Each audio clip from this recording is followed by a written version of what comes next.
criou nada, ele é um copiador barato ainda. Explicado, né? É isso aí. Pastor Elias, já que nós estamos falando de objetos, tem uma dúvida aqui que provavelmente você vai conseguir sanar. A gente vê desde muito tempo nas encruzilhadas, né, eles fazem aqueles trabalhos, né? Certo.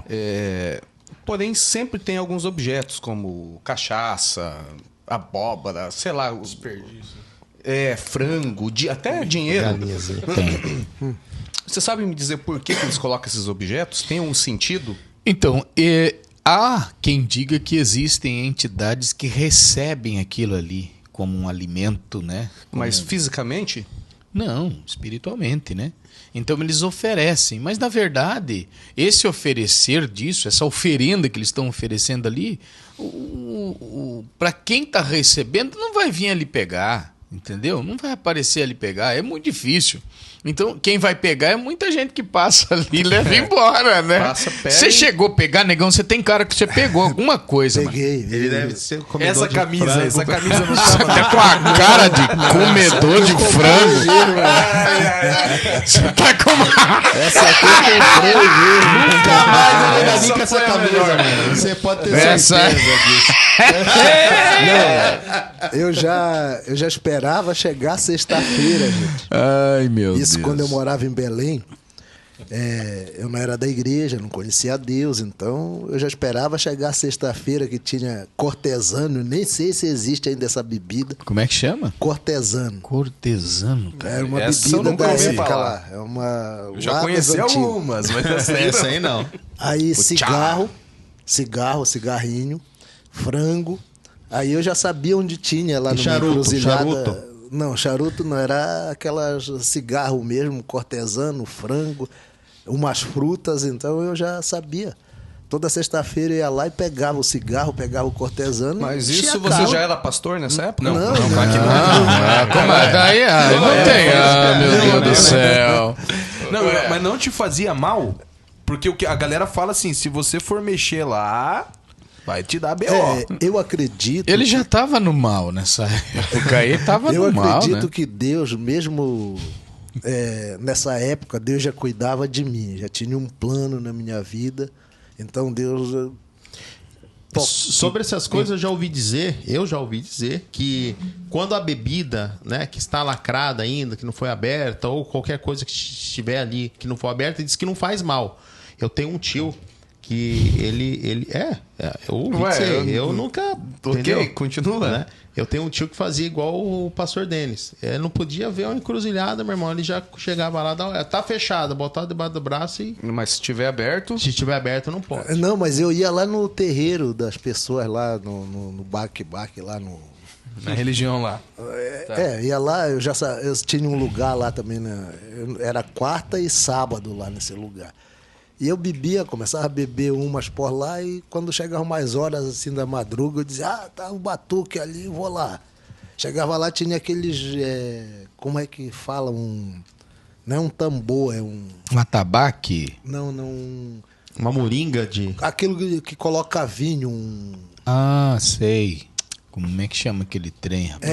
eu tô ligado. Um barrilzinho, alguma barril, coisa? muito bem. Aqueles barril cheio lá.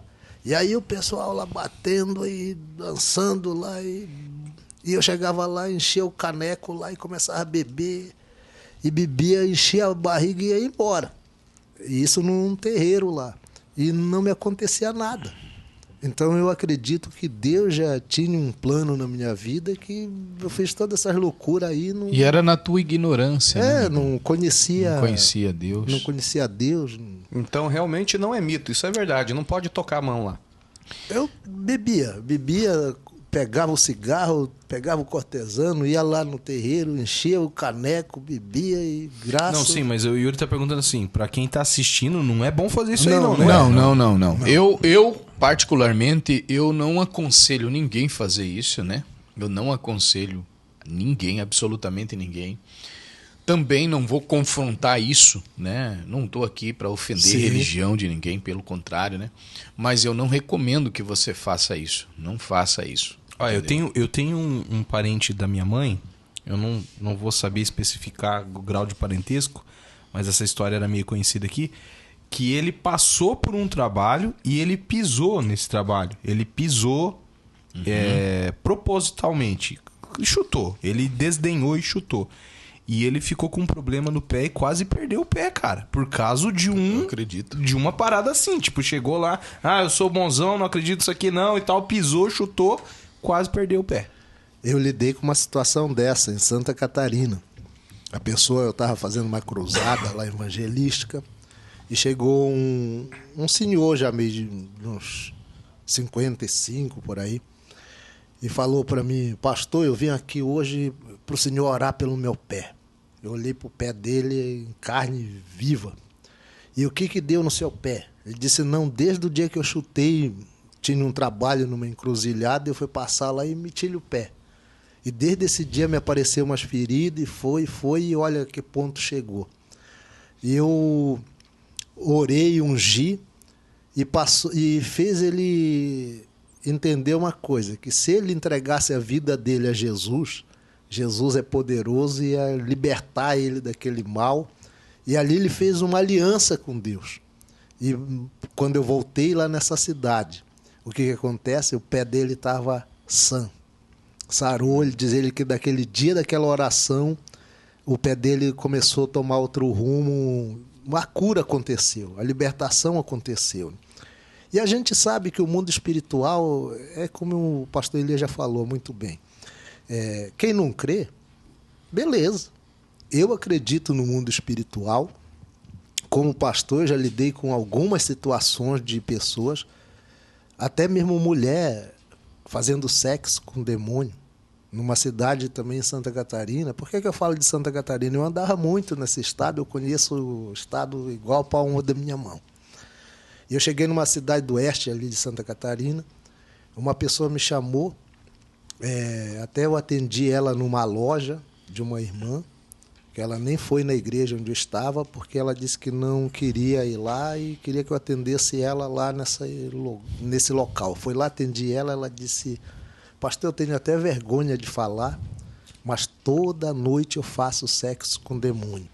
Eu olhei assim: como? Toda noite, pastor. É anoitecer, ele já vem, se materializa num homem bonitão e vem, quando eu vejo eu estou fazendo sexo com ele.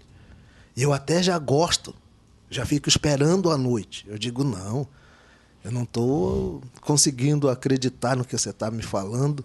Não, pastor, é verdade, isso já faz mais de 3 anos que eu venho vivendo essa situação. Aí a mulher começou a chorar, quando ela começou a falar que fazia mais de 3 anos. Eu orei, se manifestou na hora da oração, e aí o Espírito Santo falou comigo: isso é um processo, não é uma oração que já vai resolver. Você vai ter que fazer várias orações, é um processo. Como eu estava 3 dias só nessa cidade, eu disse: eu vou orar 3 dias com você, mas vou passar... você vai ter que falar para o pastor local aí, pedir para ele orar. Mas, pastor, eu não posso falar que ele é daqui, eu estou falando para o senhor, porque o senhor não é daqui da cidade, é de outro lugar. Eu disse: a orientação que eu estou lhe dando é essa.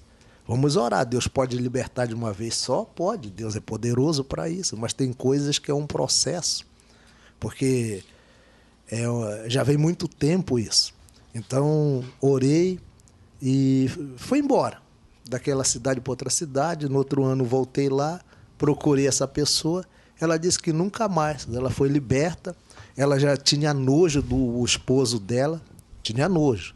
Ela dizia que não podia mais chegar perto dele, que dormia em quarto separado. E depois daquela oração, ela voltou a ter desejo pelo esposo e voltou a conviver como marido e mulher. E Deus foi glorificado. Então eu creio no poder de Deus. Amém. Pastor Elias, você foi muito criticado aqui em um dos episódios por você ter comentado situações parecidas de situações sexuais e espiritual. Quando você falou do íncubus, do súcubus, deu bastante pano para manga isso. Foram milhares de acessos e comentários e tal naquele material. Eu me lembro. E no meio eu sempre tô dando uma pesquisada, sempre quando vocês vêm aqui eu pesquiso e vejo o assunto pra gente falar e tal. E eu encontrei um vídeo do qual um pastor, ele falava que nós vamos dar conta de sonhos eróticos que nós temos durante a noite. Daí eu te pergunto. Ele disse assim que as pessoas darão conta. Ele quis dizer que pessoas perderão a salvação por causa de sonhos. E daí eu te faço essa pergunta: como que a gente controla um sonho? Como que eu controlo um sonho? Porque se fosse uma coisa que eu pudesse falar assim, eu vou deitar hoje, eu vou sonhar com tal coisa. Eu quero sonhar com isso. Eu ia selecionar os sonhos aí pra eu ter, entendeu? Mas como que a gente dá conta por um sonho erótico? Como que a gente entende o que é um sonho inconsciente ou algo consciente que tá acontecendo sexualmente falando durante o sono? Bom, nesse caso, eu penso que esse pastor ele deve estar atribuindo, dentro da visão dele, uma espécie de alimentação da mente. Penso eu que ele deve estar processando o seguinte, que o sonho que alguém está tendo erótico é resultado de uma mentalidade já promíscua. Entende? Alguém que já se alimenta sexualmente falando, pornograficamente falando, né? Dessa vida cotidiana, uma iniquidade, vamos dizer assim, já desencadeada na vida do indivíduo, né? Que conecta a mente dele a uma grande probabilidade, uma grande possibilidade de ele ter sonhos eróticos por conta de haver uma porta aberta nesse sentido. Penso comigo aqui, cá com os meus botões, que ele deva estar atribuindo a isso, entende? E aí sim, então, ele ajuiza isso, dizendo, olha, existe essa possibilidade de você ter que prestar conta, dar conta, por conta disso, entende? Porque fora dessa questão, é impossível você ter um controle de sonhos. É impossível, você não tem como controlar teu sonho, não é mesmo? Eu vejo o pastor Denis aqui que tem da parte de Deus aqui um dom, né? De algumas vezes interpretar, algumas não, sempre que é um sonho profético, Deus dá para ele o discernimento, mas aí veja como é interessante, tem sonho que eu conto para ele, eu digo, pastor, fulano me passou um sonho, ele diz assim, não, esse é barriga cheia. O que ele está tentando dizer para mim? Não, isso é avulso, pode acontecer, não faz sentido. Mas existe alguns que ele para e diz, não, peraí, esse aqui é um sonho que tem sim algum conteúdo, Deus está falando isso, pode estar ligado a isso, entende? Então, eu penso aqui comigo que deva ser isso, né? Alguém que está vivendo, de repente, um ostracismo, né? Alguém que já tem aí uma sofisma, algum paradigma, alguma coisa nesse sentido, né? A sua mente já está aí toda ostracísica, vamos dizer assim, então o cara tem isso já e desencadeia, então ele vai prestar conta sim, por conta daquilo que ele já vem trazendo, né? Mas fora desse contexto que eu estou apresentando, é impossível o cara dizer assim, eu tenho controle do que eu vou sonhar. Impossível. Até eu mesmo, eu já sonhei. Com o quê? O pastor Elias, ele falou assim, até eu mesmo já sonhei. Pode olhar. Não, peraí, não é assim não. Lá ele. Foi ele que fez. Interessante que hoje eu estava ainda falando de um sonho. O Milton me contou esses tempos, mas eu vou deixar para lá isso aí. Eu estava falando de um sonho que eu tive com uma irmã, que não é nem daqui da cidade, é de outro estado. E eu sonhei e Deus me deu a interpretação desse sonho. Me deu discernimento do sonho. E ela, quando eu falei para ela, ela disse, pastor, é isso mesmo que eu estou vivendo, que está acontecendo, mas eu creio na minha vitória. Glória a Deus. Eu creio na minha vitória e eu já comecei a ver que Deus começou a agir na minha causa. Mas eu consigo... Eu sou uma pessoa que sonha muito pouco. É difícil eu ter um sonho. Só que quando eu tenho, eu consigo entender se é maligno ou se é benigno. Ou seja, se é Deus ou se é do inimigo. E já tive sonhos assim que foi atacado à noite, que a gente sabe que é o quê? O espírito maligno. E eu acordar, levantar e repreender.